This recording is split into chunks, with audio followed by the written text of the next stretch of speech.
En Telefónica creemos que el primer paso para poder es siempre querer, es no detenerse nunca y abrir nuevos caminos que vayan más allá de la comunicación. Porque estar más cerca tuyo es estar más cerca de lo que querés. Telefónica. Aeropuertos Argentina 2000. Es el lugar a donde llegan los sueños.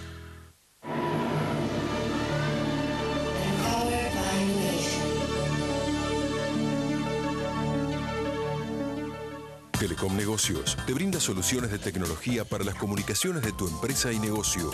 Servicios de datos, internet, equipos, soluciones integrales y de voz. Para más información, ingresa en telecomnegocios.com.ar o comunicate al 0800-888-0800. Banco Provincia. Un banco que hace. Una provincia que crece.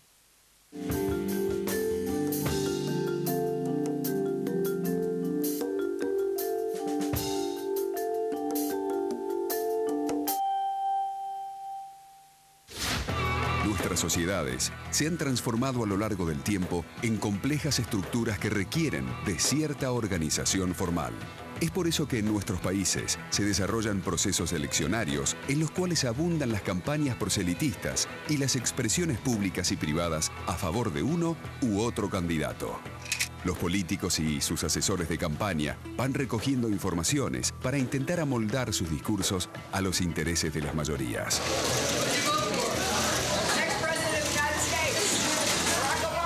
Pero, ¿cómo surgen esos intereses? ¿Qué es lo que hace que una persona elija a un candidato por sobre otro? ¿Existen diferencias en los mecanismos cerebrales según la ideología política que se tiene? ¿Qué pueden aportar las neurociencias a este aspecto crucial de los procesos sociales? Estos y otros interrogantes abordaremos en este capítulo de Los enigmas del cerebro político.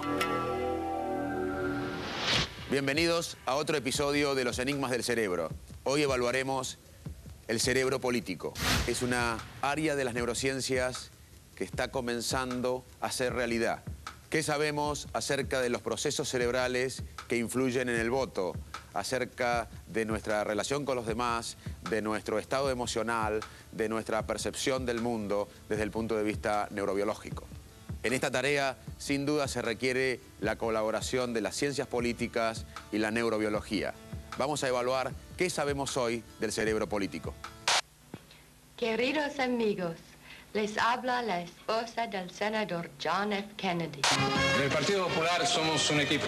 Queremos bajar los impuestos. Por eso pido su voto en las próximas elecciones del día 25 de mayo. Hoy te pido un voto de confianza para hacer entre todos una España mejor, social y solidaria.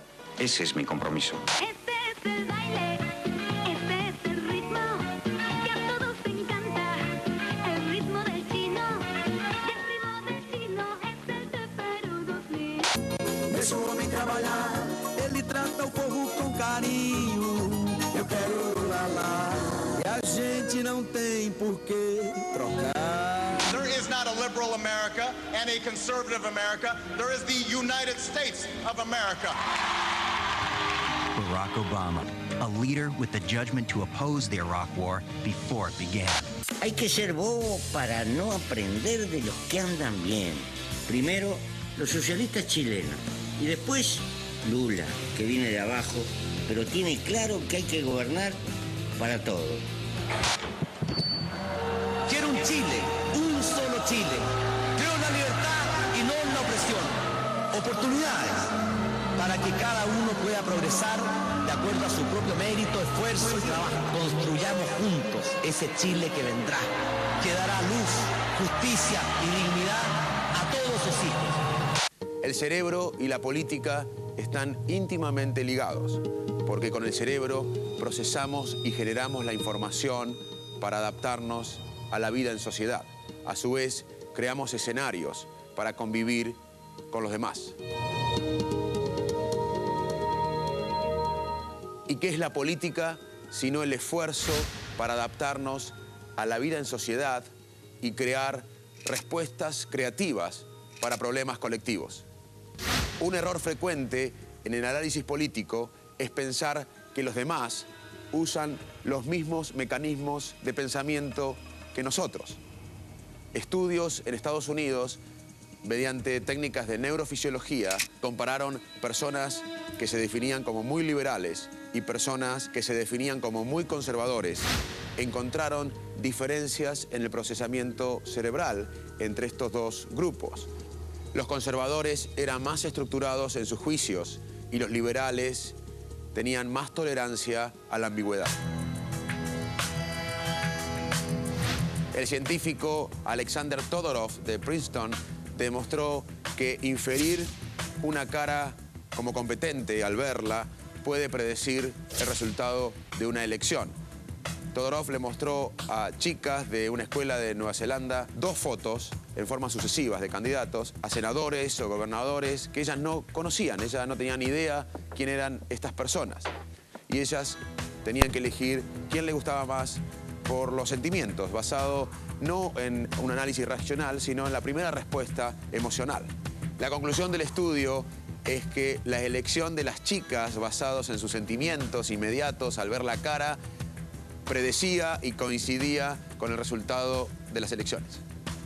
Estos resultados sugieren que el voto, muchas veces asumido como parte de un proceso lógico y deliberado, es en parte influido por procesos automáticos e inconscientes en nuestro cerebro.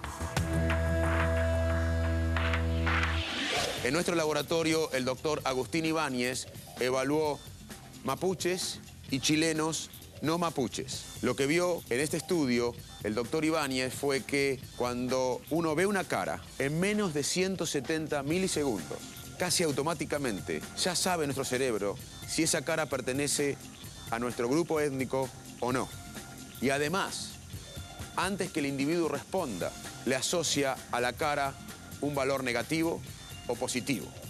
Este trabajo de nuestro laboratorio podría ayudar a comprender las bases biológicas del prejuicio racial. Este trabajo además contribuye a mayor evidencia para la hipótesis que sostiene que muchas veces nuestros actos son no conscientes, aunque lo parezcan. Durante la campaña presidencial americana en el 2004, un grupo de investigadores evaluó a demócratas fanáticos y a conservadores republicanos fanáticos. Los investigadores pusieron a los participantes en un resonador magnético funcional, que, como dijimos, muchas veces en los enigmas del cerebro permite estudiar in vivo los procesos cerebrales. Se les pidió que escuchen discursos tanto de Bush como de John Kerry, el candidato demócrata a la presidencia de Estados Unidos en el 2004. Todos los participantes escuchaban discursos contradictorios de Bush y de Kerry.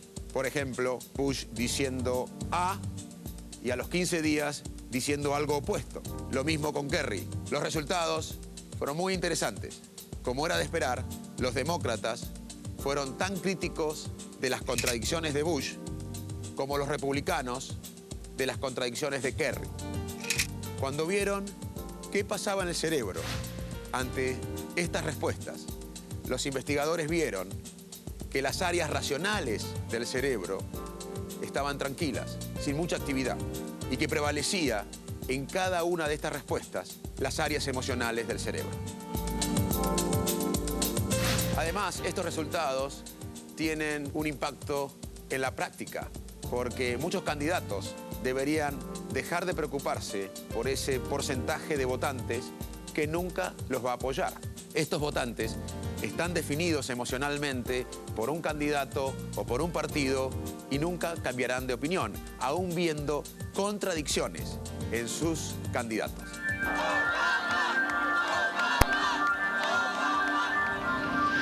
Y ahora vamos al laboratorio a ver una experiencia sobre cerebro y política. Una pregunta importante en neurociencias es entender cuáles son las áreas cerebrales que alimentan las distintas funciones cognitivas. Pero otra pregunta fundamental es el marco temporal en que se desarrollan este tipo de funciones. Una forma de responder las preguntas respecto del marco temporal de las distintas funciones cognitivas es a través del registro de la actividad eléctrica del cerebro. En esta experiencia, nosotros medimos la actividad eléctrica del cerebro en respuesta a caras. Nuestra voluntaria tenía que clasificar las caras respecto de si eran felices o tristes.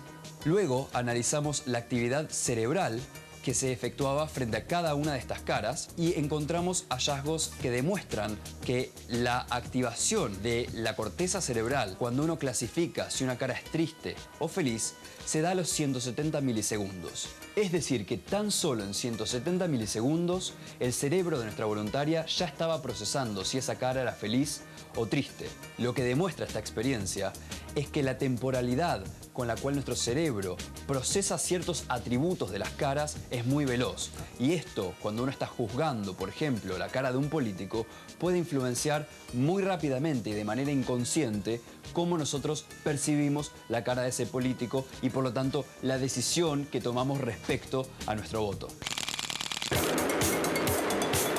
Por lo general trato de mirar que sea transparente y que trata de convencerme que lo que dice es verdad. Me fijo mucho quiénes lo acompañan, la gestión anterior que tuvo. Una imagen transparente, digamos, que refleje honestidad. Sinceridad, sobre todo. Es muy difícil encontrarlo hoy en día. Tiene que mostrar que realmente tiene la capacidad de hacer al menos la mitad de las cosas que promete. Yo creo que sinceridad, que no haya contradicciones. Que sea honesto, que se preocupe por los que menos tienen. El aparato electoral que tiene atrás. Y ahora vamos a ver una conversación con el científico Alexander Todorov, una de las mayores autoridades en el estudio neurobiológico del cerebro político. Alexander, ¿cómo la evaluación del rostro de un candidato puede afectar nuestra decisión en el voto? So we have done some studies a few years ago and the results were quite surprising. What basically we did was to show people who were unfamiliar with the faces of the politicians, faces of the winner and the runner-up for important political election in the United States, and simply ask them to decide who looks more competent. And quite surprisingly, this judgment appears to predict about 70% of the election outcomes, and this has been replicated in a number of countries. So it appears that a very rapid initial impression can potentially impact decisions of voters. Well, one caveat is that probably doesn't affect every single voter. There has been some recent data suggesting that this is really the case for voters who know very little about politics and who watch a lot of TV. Además de la cara, ¿existen otras cualidades que desde el punto de vista cerebral evaluamos de un candidato? But generally, the face is one of the most complex and most important social stimuli, and there are lots of areas in the brain dedicated to face processing. People generally talk about several regions in fusiform gyrine, in posterior superior temporal sulcus, and these are regions that more active for whenever you're looking at a face relative to any other stimulus that has been tested, these regions show stronger responses. But in addition to these so-called perceptual regions, there are a number of other regions that are activated upon the mere presence of faces, including the amygdala.